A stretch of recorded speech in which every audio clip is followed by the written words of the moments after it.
Eh bien, en tant que femme, je choisis d'être journaliste parce que je trouvais d'abord que c'est un travail qui me permettait de parler pour ceux-là qui n'ont pas la possibilité de s'exprimer, ou bien les personnes qui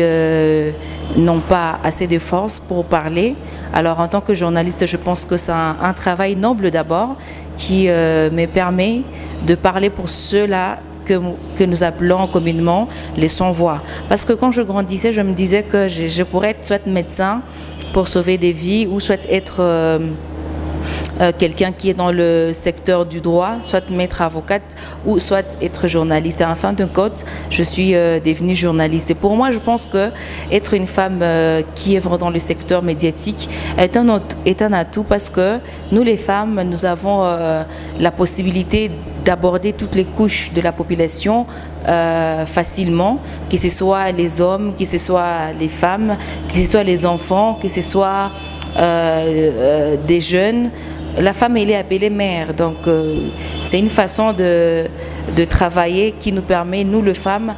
de donner nos idées, mais aussi de donner notre point de vue par rapport à telle ou telle autre question dans la société. Vous le savez bien, à travers le média, il y a des émissions, il y a des antennes d'animation, il y a les éditions, les journaux, et à travers tout ce programme, aujourd'hui, les femmes ont la possibilité de parler, ou bien d'être au courant de leurs droits, de leurs devoirs. Les femmes ont la possibilité, les femmes qui suivent par exemple à la radio ou à la télévision, elles ont la chance d'être informées au fait sur ce qui se passe autour de la vie d'une femme. Par exemple, vous voyez l'émission qui nous donne aujourd'hui la chance,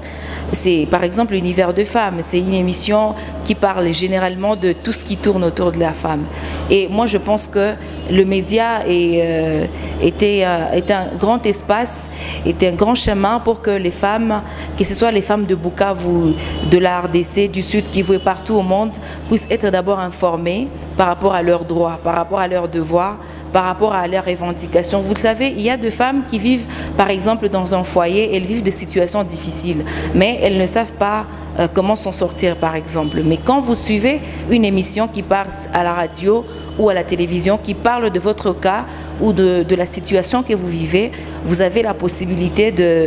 d'avoir le courage de soit dénoncer, soit d'aller voir la police, soit d'aller voir la famille pour des conseils, et ainsi de suite. Donc, pour moi, la grande innovation que les femmes ont apportée dans les médias, c'est d'abord cette prise de conscience à toutes les femmes. Donc, toutes les femmes qui suivent la radio, toutes les femmes qui écoutent la télévision, pour moi, la grande innovation, c'est cette prise de conscience par rapport à nous, femmes d'abord, mais aussi par rapport à ceux qui accompagnent les activités qui sont liées à la femme, ou ceux qui accompagnent directement la femme. Là, je parle des hommes. Donc, il y a des hommes qui sont, par exemple, dans la communauté qui ne savent pas, au fait, qui ne sont pas au courant de ce qui se passe ou de ce qui tourne autour de la femme, mais à travers le média, ils ont été aussi conscientisés. Donc, pour moi, la grande innovation, c'est la conscientisation de toute la communauté par rapport aux droits, mais aussi aux devoirs de la femme.